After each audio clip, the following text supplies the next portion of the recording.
Regresamos a Camino a los Pinos. Como usted sabe, estamos conversando, Lorenzo Lazo y un servidor, con el doctor Enrique Cárdenas.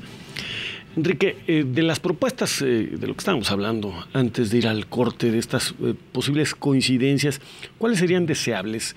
¿En qué terreno sería deseable que hubiera coincidencias? Por ejemplo, hablamos ahorita, mientras íbamos al corte, del asunto fiscal, del tema también de las pensiones. Sí, pues mira, un ejercicio que está realizando el SEI, estamos a punto de sacar los documentos y se los presentaremos a los candidatos, a los partidos realmente, y es un ejercicio muy, muy plural. Es justamente el ver de qué tipo de reforma hacendaria y para qué queremos una reforma hacendaria, ¿no? Y eso lo que nos está dando es, y lo voy a resumir muy rápido, pero obviamente es mucho más grande, son documentos largos. Estoy hablando de, en la parte hacendaria son 120 cuartillas con muchísima información.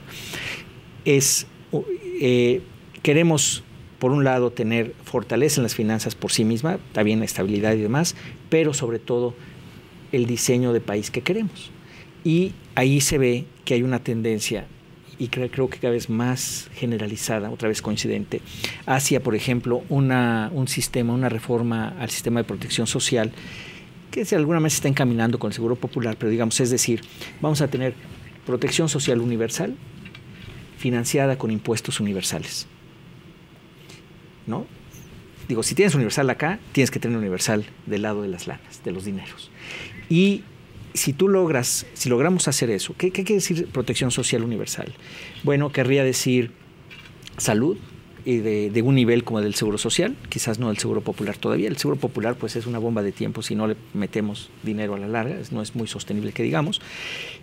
Por otro lado también pensiones mínimas para todos, un seguro de desempleo limitado, pero para todos también, de modo que podamos separar la parte de protección social de la Ley Federal del Trabajo de lo que es el manejo de los mercados laborales. Es decir, por un lado tienes la protección social y por otro lado tienes cómo funcionan los mercados de trabajo. Si eso lo logramos separar, porque pues, al ser la protección social universal, pues ya le quitas esa parte y tan.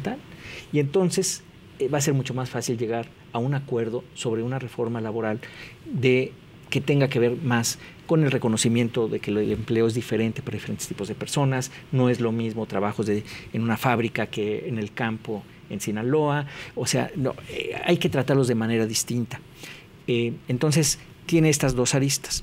La reforma hacendaria, por un lado, repito, para dar cierta estabilidad, pero con impuestos universales para llegar a una protección social universal. Y creo que si eso se hace, quitando los privilegios donde están los sectores que todos conocemos, y que alcance el dinero, o sea, los cálculos son que sí alcance el dinero para hacer esta reforma, que me parece dibujaría un país nuevo, un país que todos deseamos, más justo.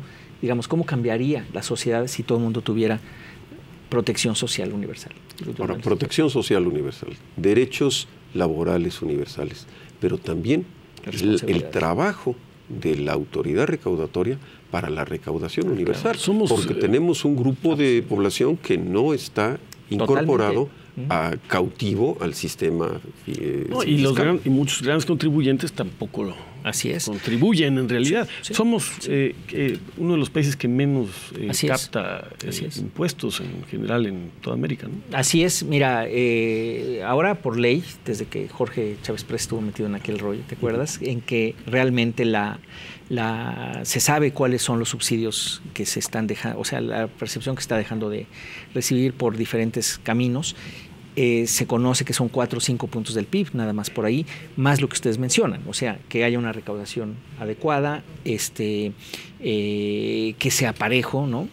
Y eso es lo que se estaría buscando.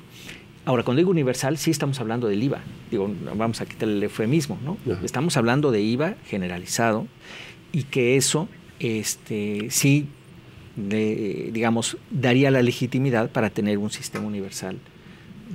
Un sistema universal, pero un sistema universal simplificado, que haga que el contribuyente quiera y pueda pagar porque el mecanismo sea fácil, accesible y obviamente esté claramente definida los temas de justicia distributiva, progresividad, etcétera, en su caso, ¿no? Este es uno de los temas fundamentales porque un gobierno tiene que plantear necesariamente la estructura de su proyecto fiscal para ver su impulso por materia del gasto público para las propuestas que ellos hacen, ¿no? Y luego las reglas del federalismo fiscal que también deben de ir junto con esto. O sea, lo estoy haciendo ahorita súper simplificado. Que merecen un cambio también importante. El tema de federalismo fiscal y impacto regional del gasto público también merece cambiar. Fiscalizado, rendido de cuentas y eso sí, con muy claras definiciones de que el destino del gasto debe ser para actividades que beneficien al ciudadano y no para engrosar las filas de burócratas o de gastos administrativos. Vamos a un corte y regresamos en Camino a los Pinos en esta conversación interesante con el doctor Enrique Cárdenas.